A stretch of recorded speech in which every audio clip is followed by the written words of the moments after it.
সালামু আলাইকুম। দেখুন, ৭১-এর পরে যেই বিপ্লবটা আমাদের আ যেই ছাত্র সংগঠনগুলি আ বা ছাত্র সমাজ বলেন, এরা যেই বিপ্লবটা নিয়ে আসছে, বিপ্লবটা করলো, যে বিপ্লবের মুখোমুখি একটা সরকার দাঁড়াতে পারল না, এইটা কিন্তু ছোটখাটো কোনো বিষয় না। একটা বিপ্লব সারা দেশের যে পার্লামেন্ট এইটাকে বিলীন করে দিচ্ছে। তো এই বিপ্লবটা মানে আমি যদি বলি একটা খুবই সম্ভাবনাময় বিপ্লব ছিল। এই বিপ্লবটার মাধ্যমে এই বিপ্লবটাকে আমরা ব্যবহার করে এই দেশটাকে একটা অন্যরকম প্ল্যাটফর্মে নিয়ে যেতে পারতাম। তো আমাদের ভাইয়েরা অনেকেই এই বিপ্লবটা ঘটাইছে। এই বিপ্লবের মাধ্যমে অনেক ভাইদের জীবন গেছে, জীবন দিয়ে দিছে। কিন্তু সেই কাঙ্ক্ষিত যেই আশা যে কাঙ্ক্ষিত একটা রেজাল্ট, এই রেজাল্টটা আসলেই পাই নাই। তো ৭১ এর পর এই ১ম এই গণতান্ত্রিক সংবিধানকে ধ্বংস করে যে এটা একটা ওল্ড মডেল আ ও জীবন ব্যবস্থা। এই জীবন ব্যবস্থা অনেক দিন যাবৎ মানুষ প্র্যাকটিস করতেছে। কিন্তু এই জীবন ব্যবস্থার মাধ্যমে মানুষের উন্নতি হচ্ছে না। খুবই মানে অশৃঙ্খল, বিশৃঙ্খল একটা জীবন ব্যবস্থায় পরিণত হইছে মানুষের জীবন। মানুষের জীবনে কোনো নিরাপত্তা নাই। মানুষ চলতে পারে না, কথা বলতে পারে না।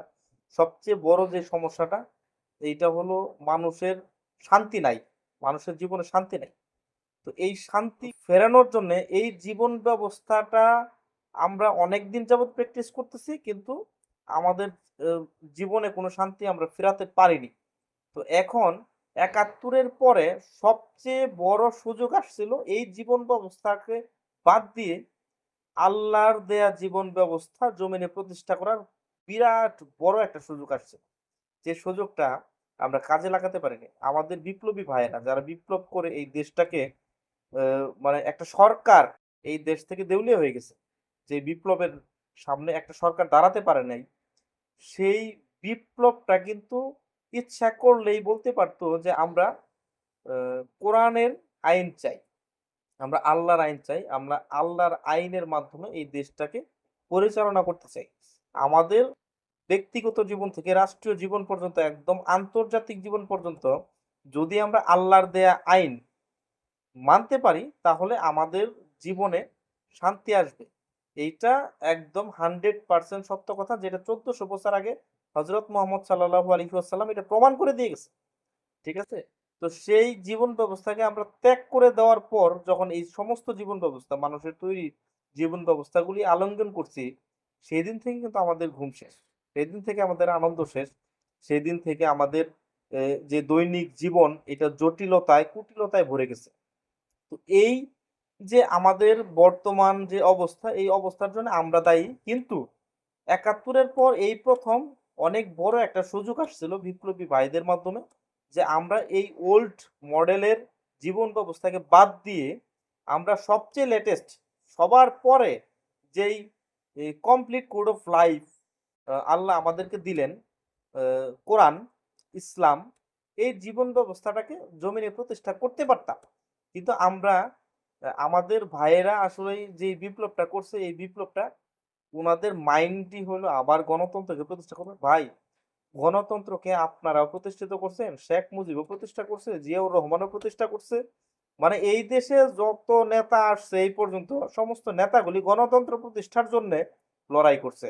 এখন আওয়ামী লীগ সরকার চলে গেছে, তারা বলতেছে গণতন্ত্রকে গণতন্ত্র শেষ হয়ে গেছে। আবার যারা বিগত সরকার ছিল, এখন যারা সরকারে আছে, এরা যখন সরকারের বাইরে ছিল তখন তারা বলছে যে দেশে গণতন্ত্র নাই।